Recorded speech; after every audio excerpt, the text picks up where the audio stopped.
नमस्कार दोस्तों, मेरा नाम विजेंद्र राणा है और आप देख रहे हैं परवतजन डिजिटल। परवतजन डिजिटल के इस खास प्रोग्राम में आप सभी लोगों का स्वागत है। आज हमारे साथ एक खास शख्सियत मौजूद हैं, रविंद्र जुगरान जी। जुगरान जी का परिचय मैं आपसे करवा दूं। जुगरान जी 1997 से और 2021 तक जो है भाजपा में रहे, लगभग 23 साल भाजपा में रहे। और 2021 जनवरी के बाद जो है उन्होंने आम आदमी पार्टी ज्वाइन की। फिर एक बार जो है ताज़ा सुर्खियों में रविंद्र जुगरान जी हैं, उन्होंने जो है फिर घर वापसी की है। तो जुगरान जी से हम सवालों का सिलसिला शुरू करेंगे। जुगरान जी, हमारे प्रोग्राम में आपका बहुत बहुत स्वागत है। जी जी, धन्यवाद धन्यवाद। जुगरान जी, मेरा सवाल शुरू होता है कि आप सुर्खियों में छाए हैं आजकल। लंबे समय बाद जो है, पहले आप भाजपा में रहे, फिर जो है निशंक खंडूड़ी सरकार में आपको राज्य मंत्री भी बनाया गया। फिर आपने जो है जनवरी 2021 से आम आदमी पार्टी ज्वाइन की। तो सर, आम आदमी पार्टी में आपकी जो है क्या राय नहीं बन पाई, या फिर टिकटों के बारे में फाइनल नहीं हो पाया, या फिर जो है क्या महत्वाकांक्षा पूरी नहीं हो पाई सर? देखिए, अगर मैं महत्वाकांक्षी होता तो मैं सत्ताधारी दल में था और 23 वर्षों से था। और ये इस समय पिछले चुनाव, विधानसभा चुनाव से आज की तारीख तक, कल तो आचार संहिता लग गई, मैं सत्ताधारी दल में रह के सत्ता की मलाई खाता, सत्ता की रसमलाई खाता, किसी को पटाता, किसी के पैर पकड़ता, किसी की चापलूसी करता। अगर मेरी महत्वाकांक्षाएं होती, निजी स्वार्थ होते, मैं जनता के लिए लड़ रहा था, राज्य के हितों के लिए लड़ रहा था। अपने लिए तो मैंने पथरीली राह चुनी, कांटों भरा रास्ता चुना। अपनी ही सरकार में मैंने जनता के हित में आवाज़ भी उठाई, आवश्यकता पड़ी तो कोर्ट भी गया, अधिकारियों से भी मिला, तो मंत्रियों से, मुख्यमंत्रियों से भी मिला। अगर मुझे कोई लालच होता तो मैं सीधी राह पर चलता, सुगम रास्ते। लेकिन मैंने अपने लिए पथरीली और कांटों वाली राह चुनी, सब कुछ जानते हुए भी, और जनता का रास्ता सुगम किया। उत्तराखंड के बेरोजगारों का, नौजवानों का, शिक्षित प्रशिक्षितों का, उनके लिए मैंने रास्ते बनाए। तो ये स्वयं आप तय करें, उत्तराखंड की जनता तय करे कि रविंद्र जुगरान का निर्णय क्या था, सही था, गलत था, क्या सोच के गए थे, क्यों गए थे, क्या किया, क्या नहीं किया। दूसरा आपका सवाल है कि क्यों छोड़ी। देखिए, हम बहुत साफ हृदय से, स्वच्छ मन से इस राज्य की बेहतरी के लिए गए थे। छोड़ने के 3 प्रमुख कारण हैं। सबसे पहले, हमें नहीं मालूम था कि आम आदमी पार्टी उत्तर प्रदेश के अंदर समाजवादी पार्टी के साथ गठबंधन करेगी। वो समाजवादी पार्टी जिसने 2 अक्टूबर 1994 को रामपुर तिरहा मुजफ्फरनगर कांड कराया, हमारे 8 लोग वहाँ शहीद हुए, 6 लोग हमारे उसी स्थान से गायब हुए, जो कि आज तक गायब हैं, वो अब अमर शहीद हो गए हैं। 14 लोग तो वहाँ शहीद हुए, एक तरीके से आप समझ लीजिए। कई माता बहनों के साथ बदतमीजी, दुराचार, दुर्व्यवहार, वो सब कुछ हुआ जो हमको शब्दों में बोलने में थोड़ा सा पर्दा करना पड़ता है। वो भी किस दिन हुआ? 2 अक्टूबर, जिस दिन हम रघुपति राघव राजा राम पति तपावन सीता राम, रामधुन गाते हैं, गांधी जी की जयंती मनाते हैं। तो हम मुजफ्फरनगर कांड को नहीं भूल सकते, हम मसूरी गोली कांड को नहीं भूल सकते, जहां हंसा धनाई जी और बेलमती चौहान जी ने अपने सीने पे उत्तराखंड के लोगों के लिए गोली खाई थी और 7 लोग वहां शहीद हुए थे। हम खटीमा गोली कांड नहीं भूल सकते, हम श्रीयंत टापू गोली कांड नहीं भूल सकते, हम देहरादून का करणपुर गोली कांड नहीं भूल सकते, जोगीवाला गोली कांड नहीं भूल सकते, हम रुड़की के अंदर जहां प्रकाश कांति को गोली लगी थी, जो 29 वर्षों से गोली के कारण जो है, जो अपाहिज हो गए, जिनको पैरालिसिस हो गया कमर से नीचे का हिस्सा, अमित ओबराय जो देहरादून के हैं, वो उस दिन भी 3 अक्टूबर 1995 को रिस्पना पुल विधानसभा के पास वाले में गोली कांड में घायल हुए थे। तो जितनी बर्बरता, अत्याचार समाजवादी पार्टी ने उत्तराखंड के लोगों पर किया, उसके साथ अगर गठबंधन करेंगे तो हमारी दाल कैसे गलेगी?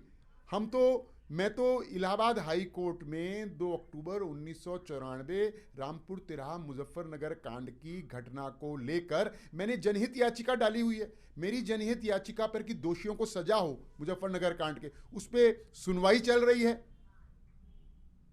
मैं उत्तराखंड हाई कोर्ट में, मेरी 3 याचिकाएं केवल इस बात पे थी कि एक बार उत्तराखंड हाई कोर्ट ने जजमेंट दे दिया था और उत्तराखंड आंदोलनकारियों को राउडी, हुड़दंगी शब्द का उन्होंने जो है वो कर दिया था। हमने जनहित याचिका लगाई। एक बार उत्तराखंड हाई कोर्ट ने की बेंच ने अनंत कुमार को बरी कर दिया था। जिस बेंच ने हमने हल्ला गुल्ला मचाया, वहां जनहित याचिका लगाई, उसी बेंच ने उस ऑर्डर को वापस लिया। हम तो उत्तराखंडी हैं, हम कैसे समाजवादी पार्टी को टॉलरेट कर लेंगे? एक तो विषय ये है कि समाजवादी पार्टी का वहाँ गठबंधन हो रहा है। दूसरा विषय ये है, उत्तराखंड के लोग स्वाभिमानी हैं, पुरुषार्थी हैं। हम लोग जो हैं सीने पे गोली खाने वाले, और हमारी मातृशक्ति और हमारे जो पुरुष हैं वो पुरुषार्थी हैं। हमने, हमारे पीढ़ियों ने, हमारे पूर्वजों ने कैसे कैसे इस पहाड़ पर जो है इतने पिछले 500, 700, 800 वर्षों से कैसे कैसे अपने खेत काट के बनाए, अपने पानी के रास्ते हम लाए। हम पुरुषार्थी लोग हैं। हमारे यहाँ हर चीज़ को आप फ्री फ्री फ्री, बिजली फ्री, पानी फ्री, ये फ्री वो फ्री। उत्तराखंड स्वाभिमानी लोगों का प्रदेश है, हम पुरुषार्थी लोग हैं। आप फ्री फ्री फ्री फ्री क्या कर रहे हैं?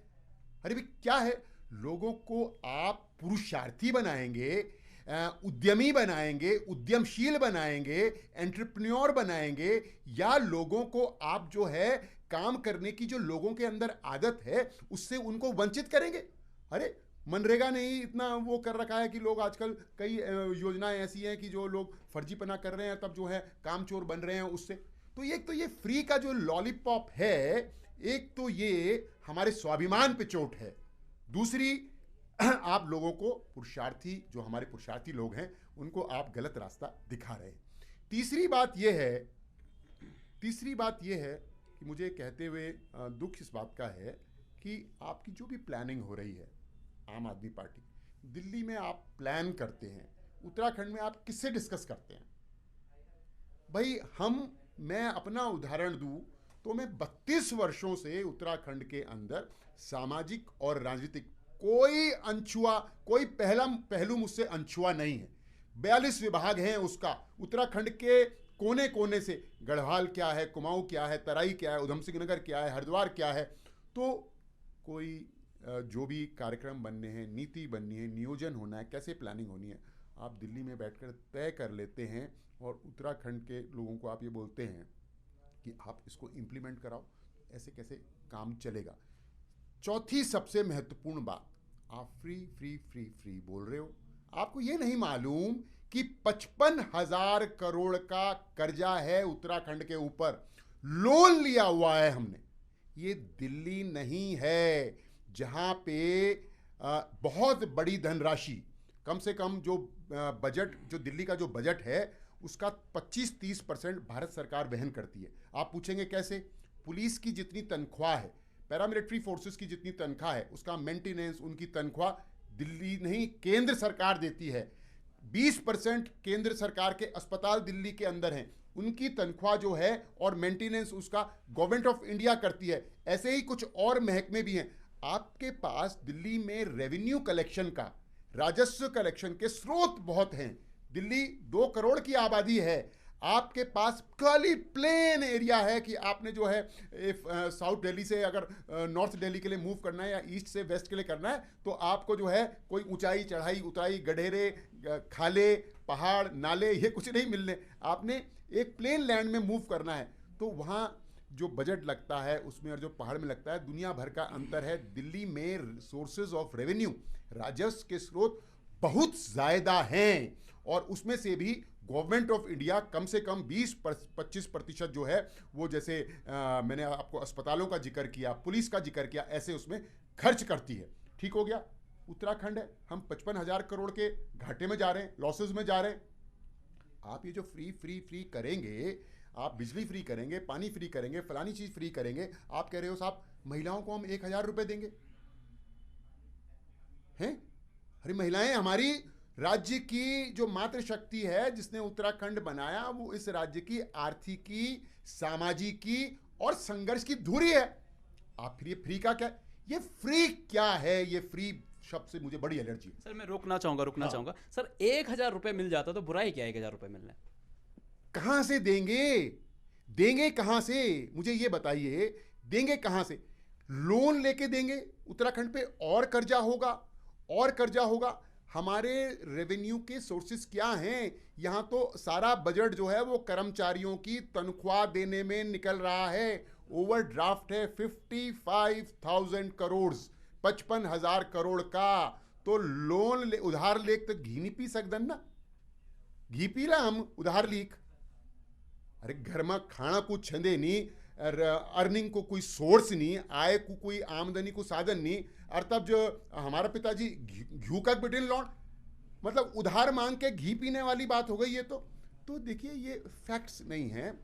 इनसे कोई पूछे, इनसे जवाब करे कि क्या आप उत्तराखंड को 55,000 करोड़ के बाद और कर्जे में, हमारा तो हर जो नागरिक है, 1 करोड़ की हमारी आबादी है, 1 करोड़ नागरिकों में से प्रत्येक नागरिक के ऊपर आप कितने लाख का कर्जा थोप के जाओगे? ऐसे नहीं चल सकता। तो 3, 4, 5 बातें बड़ी महत्वपूर्ण हैं और मुझे लगता है कि अभी कई दृष्टि से आम आदमी पार्टी उत्तराखंड को समझ नहीं पाई। और जो भी पार्टी से लोग जुड़े थे, जो कुछ बदलाव की बात कर रहे थे, उत्तराखंड के हित की बात कर रहे थे, उनके साथ सामंजस्य, सहयोग, उनके सुझाव पर भी कोई गौर नहीं कर पाई। पहले तो सुझाव लिए ही नहीं गए। तो मुझे लगता है यही सब कारण थे कि मैं वहाँ रहकर छोड़ना पड़ा। और 25 जुलाई 2021 के बाद से आज तक मैं उनके किसी कार्यक्रम में भी नहीं गया, मेरी कोई उपस्थिति भी उनके यहाँ नहीं थी। अंतवगत्व 23 साल मैं जहाँ पैदा हुआ, पहला राजनीतिक दल था भारतीय जनता पार्टी, जिसको मैंने उत्तराखंड राज्य आंदोलन के बाद छात्र संघ में अध्यक्ष, महामंत्री और छात्र आंदोलनों के बाद मैंने विधिवत रूप से पहला राजनीतिक दल था जिसको मैंने ज्वाइन किया। और मैं 23 वर्ष वहाँ रहा। मुझको ऐसे लगा कि अब घर वापसी होनी चाहिए किले की। उसके पीछे का कारण ये है कि प्रकृति का एक नियम है, प्रकृति का एक सिद्धांत है, नेचर है। आप दुनिया के किसी भी कोने में चली जाइए, आपको 5 स्टार फैसिलिटीज़ मिल जाएगी। आप अमेरिका, इंग्लैंड, फ्रांस, नींद अगर आली, अपना ही घर में आली और अपना ही बिस्तर पर आली। वही मेरे साथ भी हो रहा था कि मेरे को एक जो खुद होती है ना, खुद क्या बोलते हैं गढ़वाली में, खुदते, वो बार बार जो मैं ते खुद से लगी, अरे फलाणु यार मेरा दगड़े आवक्षण, मेरे फलाण ने तो यार बड़ा अच्छा संबंध था, ठीक। तो ये एक मुझको, और दूसरी बात ये, सच्चाई तो ये है, देखिए मैं हमेशा, कांग्रेस ने भी अगर कोई अच्छा काम किया और मैंने तारीफ करी है खुलकर, भारतीय जनता पार्टी ने आखिर अटल बिहारी वाजपेयी जी के नेतृत्व में 28 दलों की गठबंधन की सरकार में 28 दलों की, उन्होंने वादा तो निभाया, सम्मान किया ना उत्तराखंड के आंदोलन का, हमारे शहीदों का, राज्य बनाया। राज्य बनाने के बाद भी कई काम किए। और जनरल खंडूड़ी जी ने, आपको विशेष ध्यान होगा, एम्स लाना, निट लाना, सारी चीज़ें, ये अब आज रेलवे का नेटवर्क बन रहा है अगर, या चारधाम परियोजना चल रही है, ठीक है थोड़ा बहुत नुकसान होता है, पर्यावरण को भी नुकसान होता है, लेकिन 5, 7, 8 साल बाद सब कुछ पर्यावरण सेट कर देता है। तो घर वापसी एक याद आ रही थी, जैसे ना याद सताती है, वही वाला स्थिति थी। और मुझे लगा कि इस परिवेश ऐसा है कि राष्ट्रीय और उत्तराखंड के हित में मुझे पुनः घर लौटना चाहिए। जो मेरे वरिष्ठ हैं घर के अंदर, वो मुझे स्नेह करते हैं या मुझे बुला रहे हैं, मुझे याद कर रहे हैं, दोनों हाथ से ताली बनती है। उन्होंने भी मुझको अप्रोच किया पिछले 1.5-2 महीने से, और जो हमारे और वहाँ शुभचिंतक हैं वो 4-5 महीने से मेरे संपर्क में थे। मैंने स्वयं में भी सिंहावलोकन किया, सोचा, समझा क्या हो सकता है, मुझे यही उचित लगा। सर, जनता का आरोप है कि एक अनुभवी आदमी, संघर्षशील आदमी कैसे भ्रमित हो गया, कैसे भ्रमित होकर जो है ऐसी पार्टी में चली गया कि जो है जिसके बारे में आप आज कुछ इस प्रकार के वक्तव्य बोल रहे हैं? नहीं, मैंने कोई भी गलत वक्तव्य नहीं बोला, मैंने तो फैक्ट्स बताए ना आपको। फैक्ट्स का मतलब तथ्यों से अवगत कराया है। मैंने आपको समाजवादी पार्टी और आम आदमी पार्टी का गठबंधन, अरे समाजवादी पार्टी को तो हम उत्तराखंड के अंदर, आज तक मुलायम सिंह यादव की हिम्मत नहीं हो जीते जी उत्तराखंड के अंदर आ जाए। कभी हरिद्वार को छू के चले गए होंगे, उधम सिंह नगर को, लेकिन उत्तराखंड यानी देहरादून और पूरा पहाड़ हमने कभी आने नहीं दिया। तो मैंने आपको सही तो बताया कि समाजवादी पार्टी से वो गठबंधन कर रहे हैं, हम कैसे झेल सकते हैं, ये नहीं झेल सकते। मैंने आपको रेवेन्यू के बारे में, फ्री के बारे में, ठीक, ये सारी चीज़ें बताई हैं। तो ऐसा नहीं है, जनता का आरोप नहीं है, जनता की जिज्ञासा हो सकती है, जनता के एक वर्ग की जिज्ञासा होती है, जनता में भी कुछ लोगों की जिज्ञासा हो सकती है कि आपका प्रश्न है कि भ्रमित होकर कैसे चलेगा। देखिए मैं भी इंसान हूँ, मैं संत नहीं हूँ, मैं साधु नहीं, मैं संत प्रवृत्ति का हो सकता हूँ, मैं संत प्रवृत्ति का हो सकता हूँ, लेकिन मैं संत नहीं। मैं निस्वार्थ हो सकता हूँ, लेकिन ह्यूमन नेचर है कहीं ना कहीं एक स्टेज पे आके एक लंबे वर्षों के बाद आदमी को लगता है कि यार कहीं ये मेरे साथ क्या हो रहा है, मैं 23 वर्षों से फलानी दल में हूँ, यार मेरे को तो उचित स्थान नहीं मिल रहा है। और आदमी के अंदर जब ये भाव आते हैं तो वो थोड़ा गड़बड़ा जाता है। मानवीय दृष्टिकोण है, ये मानवीय स्वभाव है। मैं भी मानव हूँ, मैं भी इंसान हूँ। मैं ज़रूर चाहूँगा कि अगर मैं 23 वर्ष किसी दल में बहुत ईमानदारी और निष्ठा से मैंने काम किया तो मेरा मूल्यांकन होना चाहिए ना। तो मुझे लगा कि मेरा मूल्यांकन नहीं हो रहा है, तो वो छटपटाहट कह लीजिए, वो नाराज़गी कह लीजिए, और इधर ये अवसर मिल रहा था। हमें क्या पता कि अवसर जो हमने दूर से देखा वो अवसर अब वास्तविकता पता चल रही है क्या है। तो समय जो है बड़ा बलवान है और समय परिवर्तनशील है। इंसान से जो भी बुद्धि में डालता है वो ईश्वर ही डालता है। वही एक कहते हैं एक नेचुरल है, ये प्राकृतिक है कि जब ये सब चीज़ें होती हैं तो आदमी डगमगा जाता है। तो स्वाभाविक रूप से ऐसा हुआ। मेन चीज़ क्या है, मुख्य बात क्या है, जो आदमी जैसा है वो जहां भी रहेगा, अगर अच्छी संत प्रवृत्ति का है तो उस जगह को काम होगा, उस इंस्टीट्यूशन को फायदा होगा, उस संस्थान को लाभ होगा, उस दल को लाभ होगा। लेकिन अगर जो है वो दानव प्रकृति का है, संत प्रवृत्ति का नहीं है, तो वो किसी भी दल में रहे, जहां भी रहेगा, उसका नुकसान उठाएगा। तो यही है कि निष्ठावान, नैतिक आदमी, चरित्रवान आदमी, मूल्यों को पहचानने वाला आदमी, जन सरोकारों से जुड़ा आदमी, और सबसे आगे ईमानदार आदमी किसी भी दल में रहेगा तो वहाँ वो वही ज्योति और वही वो फैलाएगा। बड़ा सवाल मुझको लगता है यही है। वरना सभी राजनीतिक दलों का जो मैनिफेस्टो है, किसी का मैनिफेस्टो गलत नहीं है, सब में अच्छी अच्छी बातें लिखी हैं, सभी में राम राज्य की बात लिखी है। भारतीय जनता पार्टी से लेकर और कांग्रेस के मैनिफेस्टो में भी राम राज्य की परिकल्पना होगी, समाजवादी पार्टी के भी राम राज्य की परिकल्पना होगी। पर राम राज्य की ओर कौन बढ़ रहा है ये तो जनता ही बता सकती है। बिल्कुल बिल्कुल सर। सर बात करते हैं स्पष्ट शब्दों में और कम शब्दों में। मैं आपसे जानना चाहूँगा साफ सीधी बात कि क्या जब आपने आम आदमी पार्टी ज्वाइन की थी तो कोई टिकट, कोई पद, कोई, जवाब देता हूँ, इस विषय को लेकर जो है कोई लालच तो जरूर दिया गया होगा सर? आइए अपने ईश्वर को, अपने परिवार को, अपने माता पिता को, अपने बच्चों को, स्वयं को, मेरा जो राजनीतिक क्षेत्र, सामाजिक क्षेत्र है, उसकी भी सौगंध। और बत्ती जल रही है आपके इस स्टूडियो में 4-4, ये बत्ती की सौगंध का के कहता हूँ बड़े ही स्वाभिमान और सम्मान के साथ कि मैं बिना शर्त उस दल में रहा अंतिम समय तक, पहले दिन से और अंतिम जब मैंने आज तक छोड़ा है। कोई उनका पदाधिकारी, केजरीवाल जी से लेके, मनीष सिसोदिया जी से लेके, यहाँ के जो प्रभारी हैं, कोई एक भी आदमी ये नहीं कह सकते कि रविंद्र जुगरान ने कभी हमसे ये कहा कि हमको प्रदेश अध्यक्ष बना दीजिए या हमको फलानी जगह से टिकट दे दीजिए। टिकट की तो कहाँ बात है। देहरादून ज़िले की सभी सीटों में मुझको ऑफ़र था कि आप कहाँ से लड़ना चाहते हैं, आपको कहाँ से सूट करती है। ये उन्होंने मुझे अनेक बार किया, इशारे भी किए, लेकिन मैंने आपको जैसे ईश्वर, परिवार, बच्चों, माता पिता, इनसे बड़ा कोई नहीं होता। और मेरा जो फील्ड है जिसमें मैं चाहता हूं कि मैं आगे बढ़ूं अच्छे काम करते हुए अपने दम पर, बड़ों के आशीर्वाद से, उसकी भी सौगंध मैंने खाई। मैं बिना शर्त ज्वाइन करने से पहले और छोड़ने तक आज तक कभी मैंने इस बारे में कोई चर्चा तक। सर आपने सौगंध की बात कही तो ये आपने जो है, इसे हम व्यक्तिगत कहेंगे कि जो है आपने इसे व्यक्तिगत ही तौर पर जो है सौगंध का वो किया है, क्योंकि हमारी तरफ से ऐसी औपचारिकताएं नहीं थी कि जो है सौगंध। देखिए मैं आपको कैसे विश्वास दिलाऊंगा, लोग अगर बोलेंगे, अगर मैं सामान्य रूप से कह दूंगा साहब मैं तो बिना शर्त था।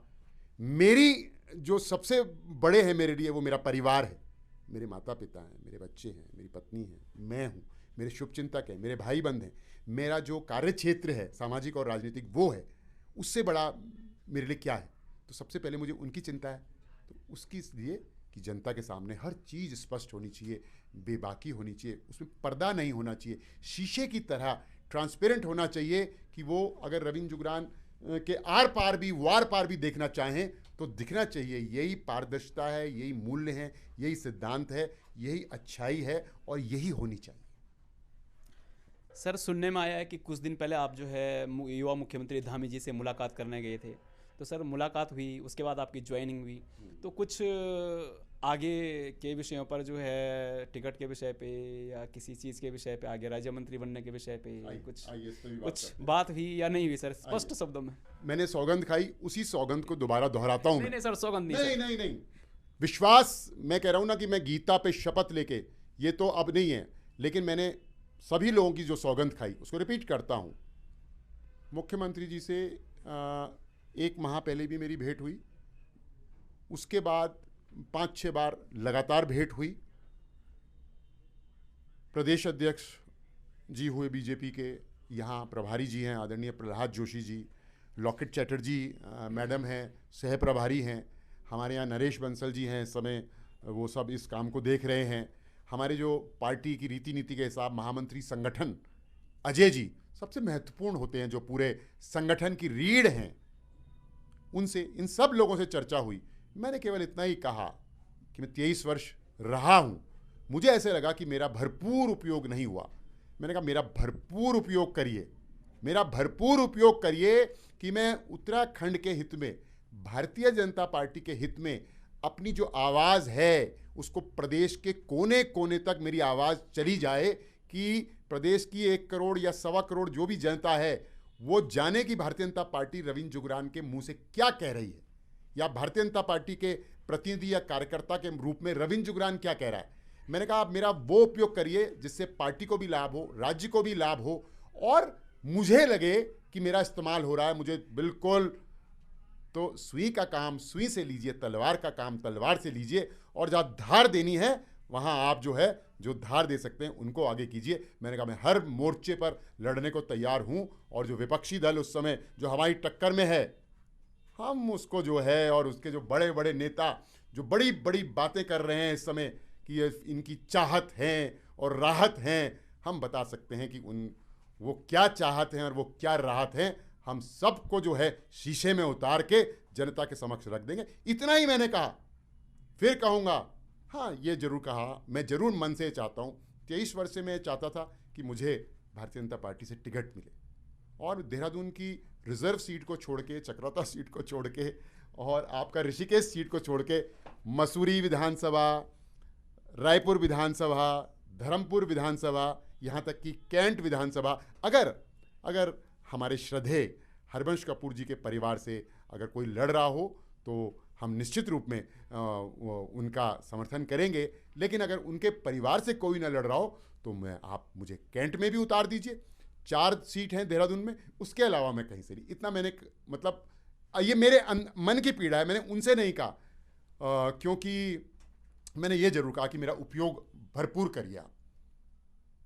राज्य के हित में हम जो है, जो हमारे राजनीतिक विरोधी और दुश्मन हैं और जो है भ्रम जाल फैला रहे हैं उत्तराखंड के अंदर, उत्तराखंडियत की बात कर रहे हैं, हम तार तार कर देंगे इनकी असलियत को, सच्चाई को, चौराहों पर जो है हम जनता के बीच में ला देंगे। उतना उपयोग करिए, मुझे स्टूल पर मत बैठाइए, मुझे आप जो है 5 मंजिले में खड़ा करिए। यानी उतना जितना मैं 5 मंजिले में खड़ा होकर अगर भाषण दूंगा या बोलूँगा तो वो पूरा देहरादून सुन लेगा, और मुझे ऐसे स्थान पर बैठाइए कि मैं पूरे उत्तराखंड को और दिल्ली तक बता पाऊँ कि यहाँ जो हमारा प्रमुख विरोधी राजनीतिक दल है उसके क्रियाकलापों से, उसके नेताओं के क्रियाकलापों से 10 जनपद से लेकर सब जगह पता चल जाए कि असलियत में ये उत्तराखंडियत वाले लोग हैं, चाहत वाले लोग हैं, राहत वाले लोग हैं, या आफत वाले लोग हैं। इतना मैंने जरूर कहा।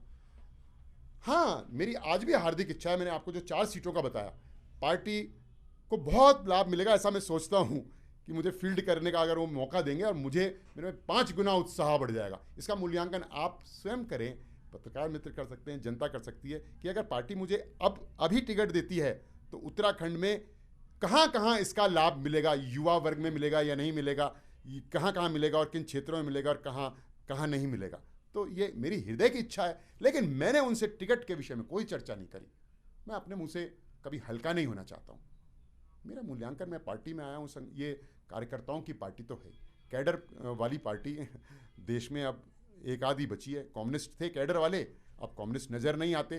काडर अगर है तो वो आज भी बीजेपी, काडर बीजेपी वालों का। सर आपने उत्तराखंडियत की बात कही कि उत्तराखंडियत की बात जो है हरीश रावत जी भी करते हैं और नेता भी करते हैं। सर, पहाड़वाद की संकल्पना को छोड़कर अब उत्तराखंडियत की ओर जो है फोकस किया जा रहा है, तो आपको नहीं लगता है कि जो है ये राज्य के साथ छला हुआ है? क्योंकि पहाड़ी मूल संकल्पना को लेकर, पहाड़ की जो संकल्पना थी उसको लेकर राज्य का निर्माण किया गया था, तो ये विचारधारा आपको नहीं लगता है कि अब बदल दी जा रही है समय के साथ? देखिए, ऐसा है, आपकी बात बिल्कुल सही है कि पहाड़ जैसी समस्याओं के समाधान के लिए पहाड़ द्वारा अलग उत्तराखंड राज्य के लिए सर्वोच्च बलिदान दिए गए।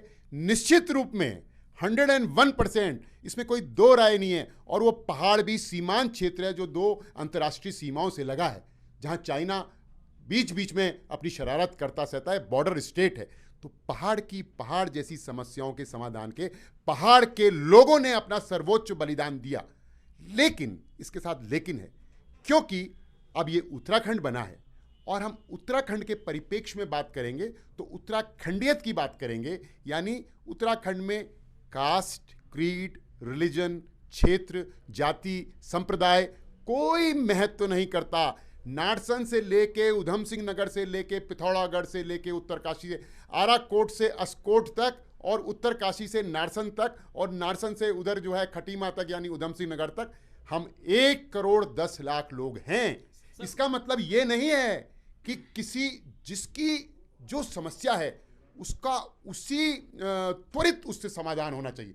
फोकस कहाँ होना है? निश्चित रूप में पर्वतीय क्षेत्र में शिक्षा और स्वास्थ्य की दशा मैदानों के बनिस्बत खराब है, कम्युनिकेशन खराब है, तो निश्चित रूप में ज़्यादा जो कमज़ोर स्थिति में कमज़ोर बच्चे पे ही ज़्यादा ध्यान दिया जाता है। तो ये बात है। सर, उत्तराखंडियत की बात मुझे लगता है इसलिए की जा रही है क्योंकि जो है मैदानी इलाकों में जो है अपना वर्चस्व बढ़ाना है, मुझे जो लगता है। तो आप क्या कहेंगे इस विषय में? कमज़ोर लोग उत्तराखंड को मैदान और पहाड़ में देखते हैं। जो लीडर है, नेतृत्व है, लीडरशिप है, जो पार्टियां हैं, पूरे परिप्रेक्ष्य में देखेंगी।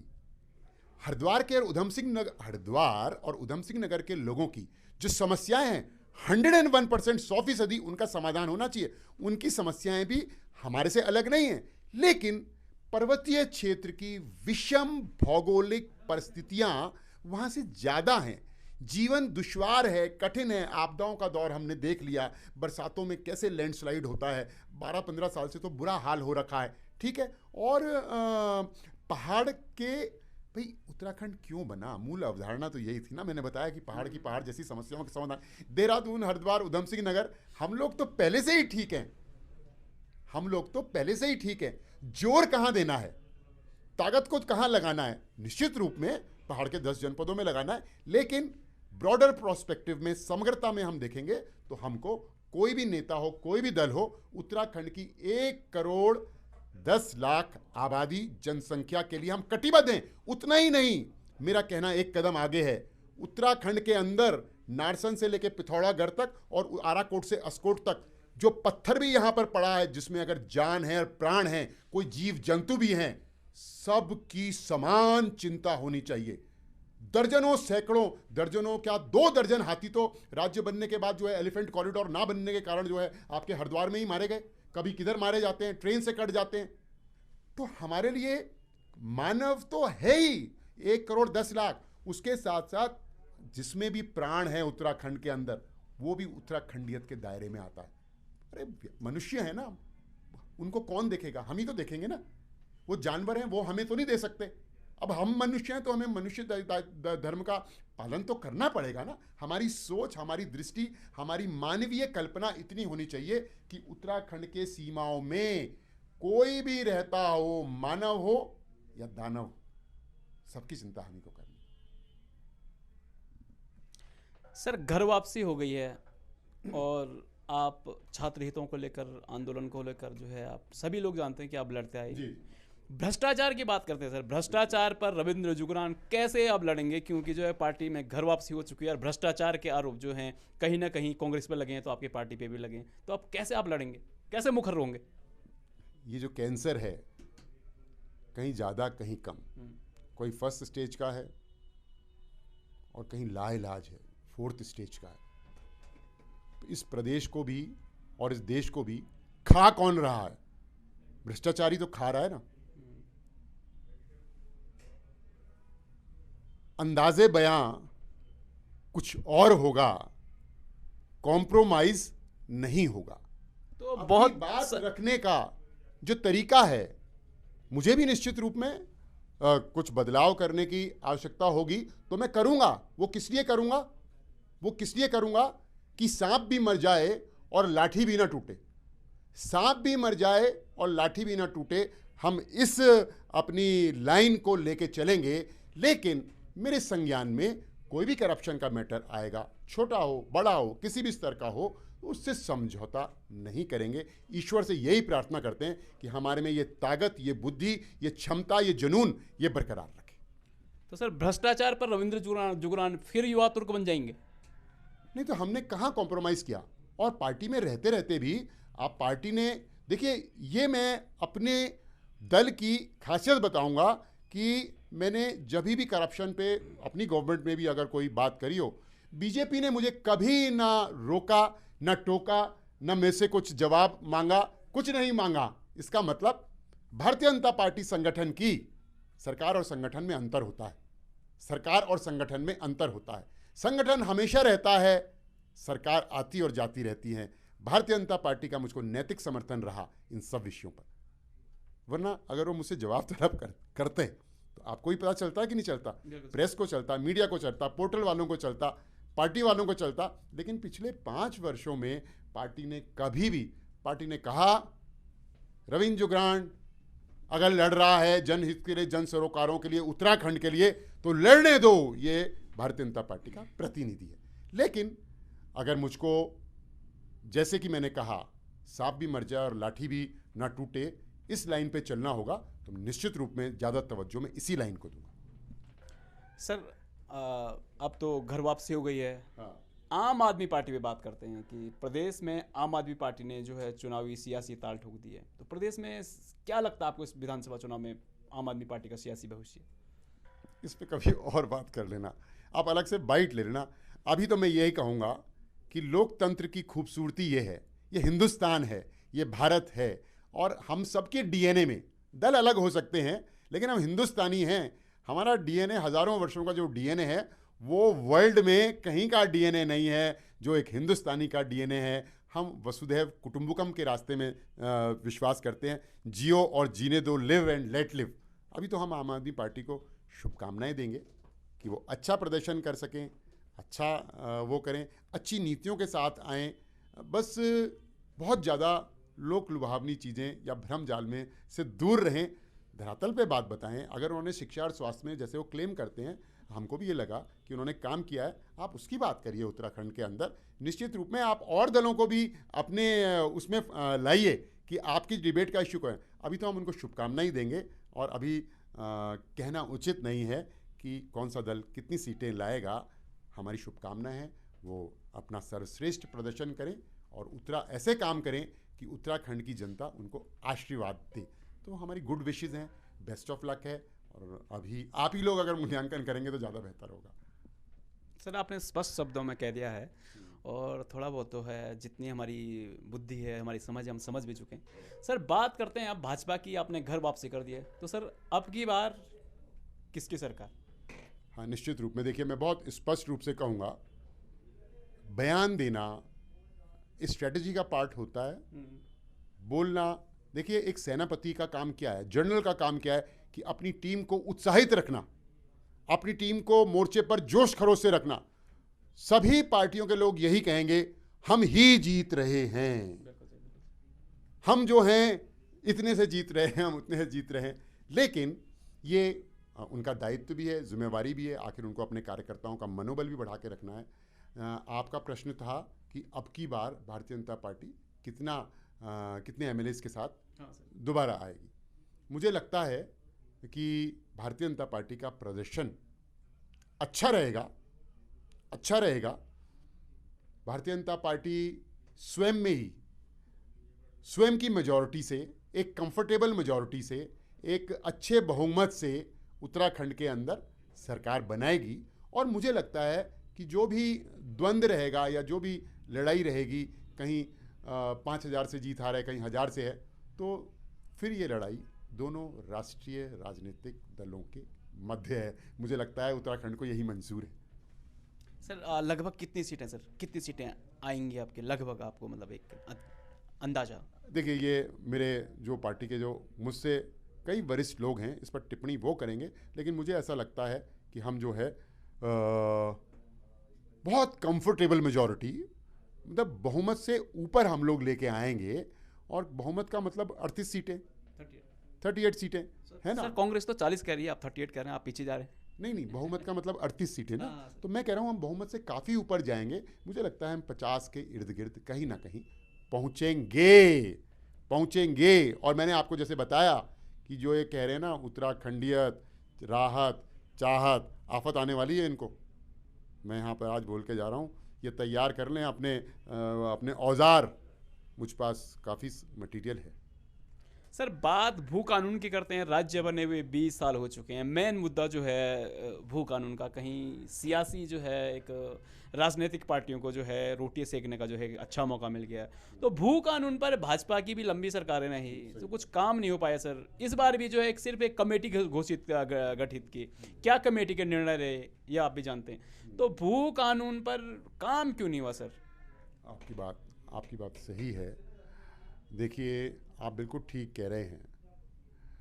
जब इंफ्रास्ट्रक्चर अच्छा बनता है, रोड का नेटवर्क अच्छा बनता है, आप देखेंगे, स्वयं देखेंगे कि जिन इलाकों में इंफ्रास्ट्रक्चर अच्छा पड़ता है तो उन इलाकों की ज़मीन के रेट बढ़ जाते हैं।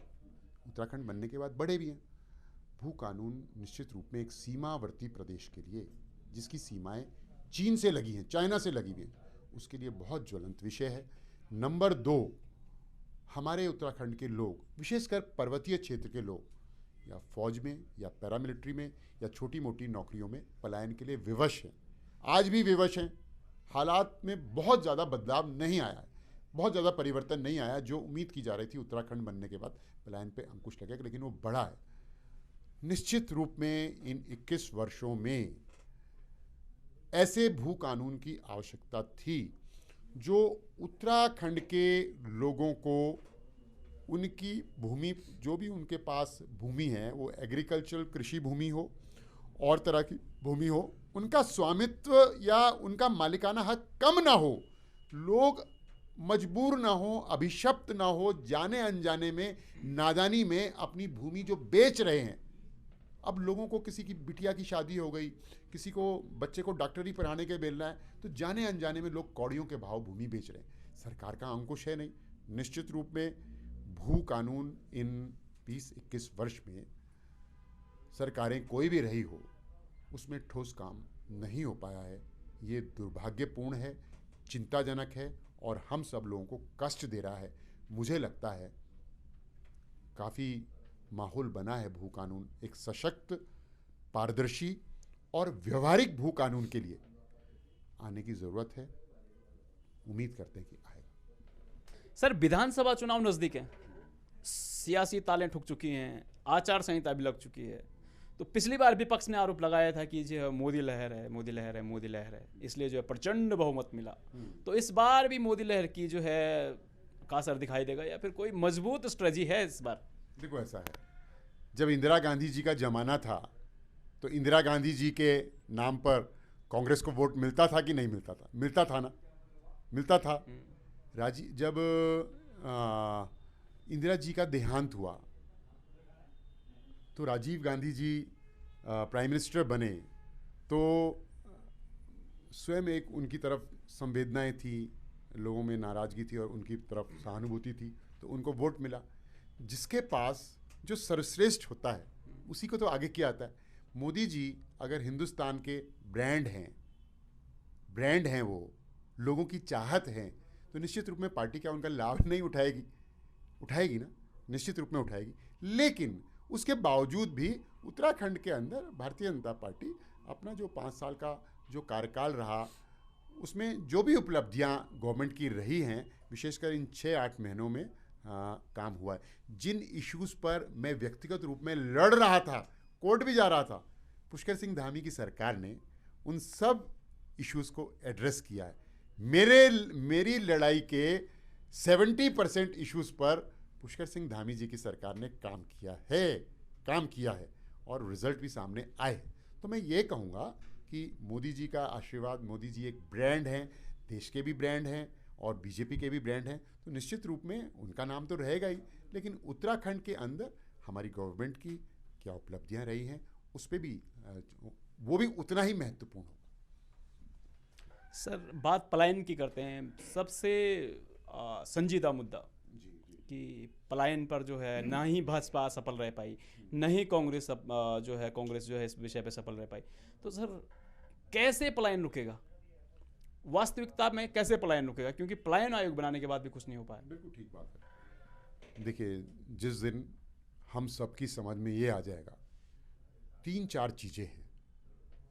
उत्तराखंड यानी टूरिज्म यानी उत्तराखंड के अंदर पर्यटन की ही अगर हम 12 ब्रांचेस खोल दें, धार्मिक पर्यटन, साहसिक पर्यटन, विंटर क्या कहते हैं टूरिज्म, ठीक, एडवेंचर टूरिज्म, इसके बाद जो है वाटर टूरिज्म, इसकी भी 15-20 ब्रांचेस, स्काई टूरिज्म यानी जब हम ग्लाइडिंग करते हैं, स्काई में फ्लाई करते हैं, इतनी भरमार है वाटर टूरिज्म में भी। मैं कह रहा हूँ ये तो केवल टूरिज्म का पार्ट हुआ। अब मेरा कहना ये है, उत्तराखंड रुड़की से लेके हरिद्वार और 13 के 13 जनपद अपने आप में पर्यटन केंद्रों के आकर्षण हैं, धार्मिक से लेके हर तरह के।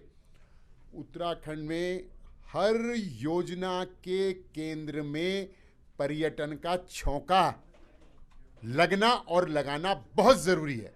कोई 2 किलोवाट का भी अगर वो बनता है, डैम बनता है, तो आपको उस डैम के इर्द गिर्द आजू बाजू 1 किलोमीटर 2 किलोमीटर के रेडियस के या डायमीटर में ये दिमाग लगा के करना पड़ेगा कि यहाँ हम पर्यटन से इसको कैसे जोड़ सकते हैं। लोग डैम देखने आए तो कुछ दिन, 2 दिन रुके, 1 दिन रुके।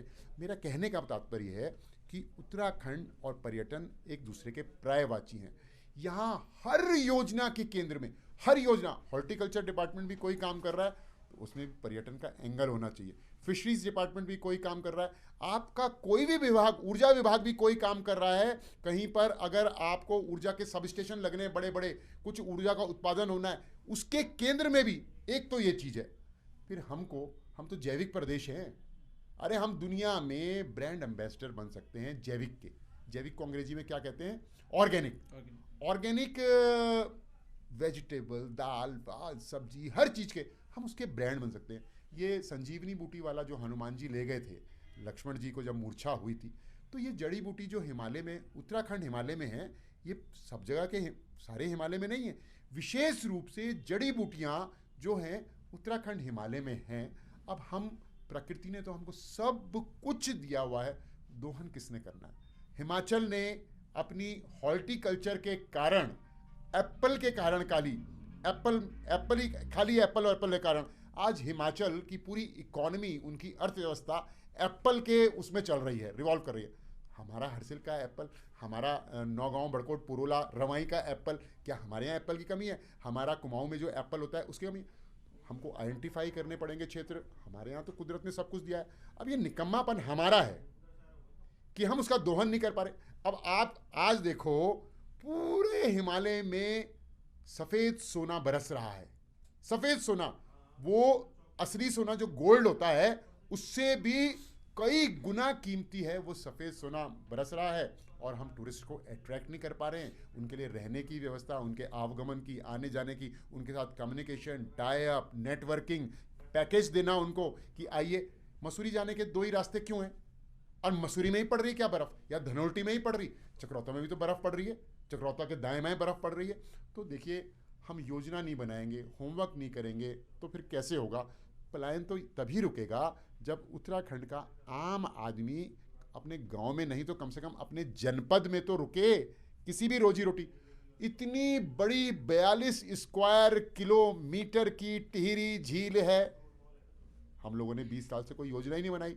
वो टिहरी झील लाखों लोगों को डायरेक्ट इनडायरेक्ट रूप में रोजी रोटी 12 महीने दे सकती है। अब पर्यटन कोई गर्मियों का ही नहीं रह गया, समर टूरिज्म नहीं है। अब तो 12 महीने जो है पर्यटक आने को तैयार हैं। आप उनको सुविधा दीजिए, उनको जो है जानकारी दीजिए, उनको आप पैकेज दीजिए, आप उनको सर्विस दीजिए, आपके पास कहीं दिक्कत नहीं है।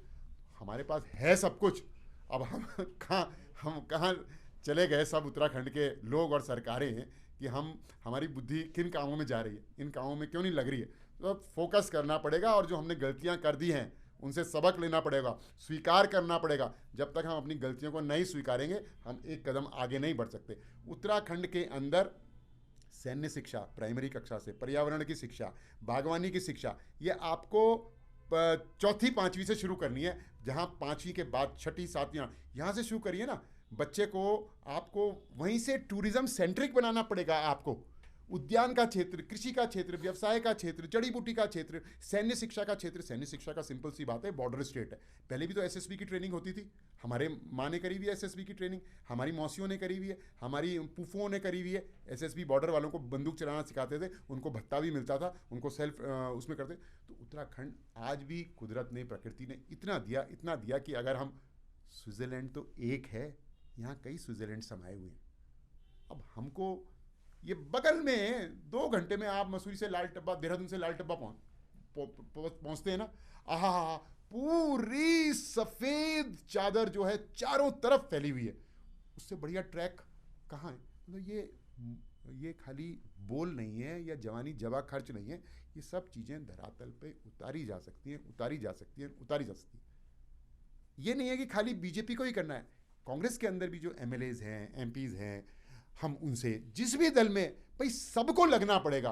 कोई एक दल, सरकार की तो नैतिक जिम्मेवारी है ही, लेकिन अगर कोई अपोजिशन में भी रहता है तो भाई ये सब उत्तराखंड को आगे बढ़ाना है अगर, तो सबको एकजुट होकर काम करना पड़ेगा। सर मेरा लास्ट सवाल है, राजनीति में वर्तमान समय में वंशवाद की परंपरा जो है कहीं ना कहीं हावी रही है, चाहे कांग्रेस हो और चाहे भाजपा हो। वंशवाद, दोनों पार्टियों ने जो वंशवाद के मामले में जो है रिकॉर्ड तोड़ दिए। तो सर कैसे रुकेगा ये वंशवाद की परंपरा? देखो ऐसा है, आपकी बात सही है। डायनेस्टी रूल, वंशवाद, अब पूरे सम्मान के साथ चाचा नेहरू हो गए, नेहरू जी के बाद इंदिरा गांधी जी आ गई, आयरन लेडी के बाद राजीव गांधी जी आ गए। सर आपकी पार्टी की बात, मैं उसकी भी बात करूंगा। फिर उनके यहाँ शीर्ष से शुरू हो रहा है। हमारे यहाँ कम से कम अभी तक ये नहीं है, हमारे यहाँ हर 3 साल में राष्ट्रीय अध्यक्ष जी चेंज होते हैं। आप पिछले 25 वर्षों के अगर राष्ट्रीय अध्यक्षों का देख लें तो सामान्य कार्यकर्ता भी, देखो मैं सत्य बात बोल रहा हूँ, सामान्य कार्यकर्ता भी राष्ट्रीय अध्यक्ष बन रहे हैं। तो चेंज का है, कभी साउथ का बन रहा है तो कभी नॉर्थ का बन रहा है, कभी ईस्ट का बन रहा है तो कभी वेस्ट का बन रहा है ना।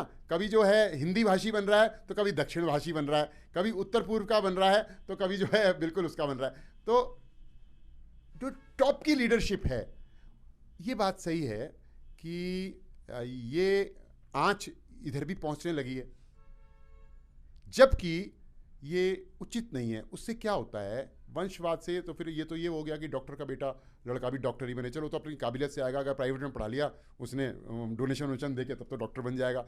और एक्टर का बेटा एक्टर, पत्रकार का बेटा। सर मैं क्षमा चाहूँगा सर, राजनीति में देखता हूँ कि विधायक, चाहे भाजपा का हो, कांग्रेस का हो, किसी भी पार्टी का हो, तो विधायक के जो विधायक जी हैं, तो आने वाले जब उनकी थोड़ा उम्र दराज हो जाते हैं तो चाहते हैं कि हमारा बच्चा विधायक बने। जबकि वास्तविकता ये है कि कुछ विधायकों के बच्चों ने जो है कभी ग्राम प्रधान का चुनाव भी नहीं जीता है। तो कैसे जो है विधायक बन जाएंगे? आपको कहीं ना कहीं अपने आप को प्रूफ तो करना होगा। बिल्कुल आपकी बात ठीक है, ये बिल्कुल भी उचित नहीं है, लोकतंत्र के लिए भी उचित नहीं है। आप दूसरों के अवसर समाप्त कर रहे हो अपना। फिर वंशवाद, ये तो फिर राजा वाला राज हो गया।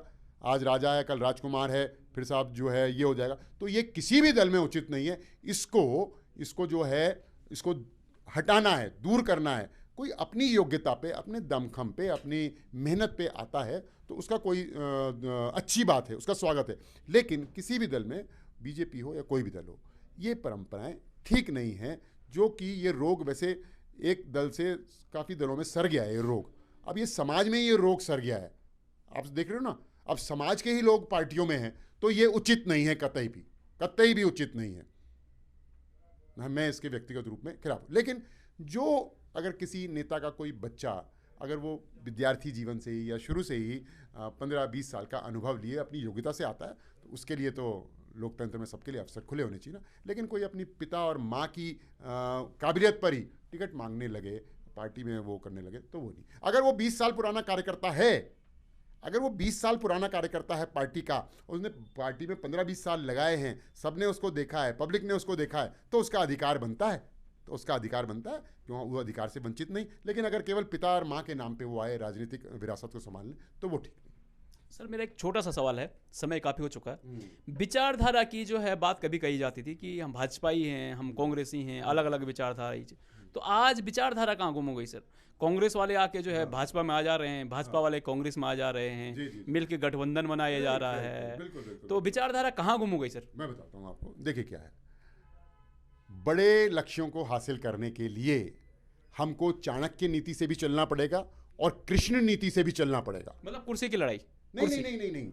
चाणक्य नीति क्या कहती है और कृष्ण जीती की, जो जैसा देश वैसा भेष, जैसी देश काल परिस्थिति है, जैसा दुश्मन है, आपको उसकी भाषा में ही जवाब देना पड़ेगा। अगर वो तलवार लेके आया है तो आपको भी तलवार की धार चेंज करनी पड़ेगी। आपको जो आपका पुनीत लक्ष्य है, जो आपका मिशन है, क्या मिशन है कि साहब भारत जो है विश्व में एक अग्रणीय राष्ट्र बने, तो आपको उस मिशन में अगर पूर्ति उस मंजिल तक पहुंचना है तो आपको चाणक्य नीति भी लानी होगी, आपको कृष्ण नीति भी लानी होगी। जिसको जिस भाषा में जवाब देना है उसको उसी भी भाषा में जवाब देने के लिए तैयार रहना पड़ेगा। तो ये तो हो गई। उसमें विचार तो प्रमुख, ये विचार के अंतर्गत ही तो है कि आपको जब तक आप शासन नहीं करेंगे तो आप अपनी विचार को कैसे लाएंगे? तो उसके लिए सत्ता भी बहुत ज़रूरी है, माध्यम ही सत्ता है। राजा अगर कुर्सी पे नहीं होगा तो राजाज्ञा कौन लागू करेगा? राजाज्ञा तभी लागू होगी जब राजा कुर्सी पे होगा। तो चाणक्य नीति और कृष्ण जी की जो नीति है वही, उसी से काम चलेगा। तो जुगरान जी ने बहुत ही बेबाकी से सारे सवालों के जवाब दिए। जुगरान जी, आप हमारे प्रोग्राम में आए, आपका बहुत बहुत धन्यवाद सर।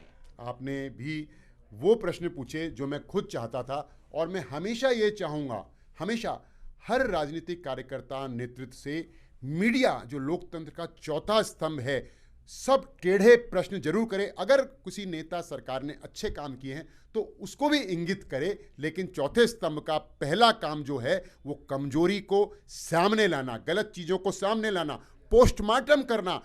नेता इतना पारदर्शी होना चाहिए कि उसने कौन सी कमीज पहनी है उसके वार पार दिखना चाहिए कि ये नेता इतना पारदर्शी है। तो मैं आपका हृदय की गहराइयों से स्वागत करता हूं कि आपने वो सारे प्रश्न मुझसे पूछे कि जो पूछे जाने चाहिए थे।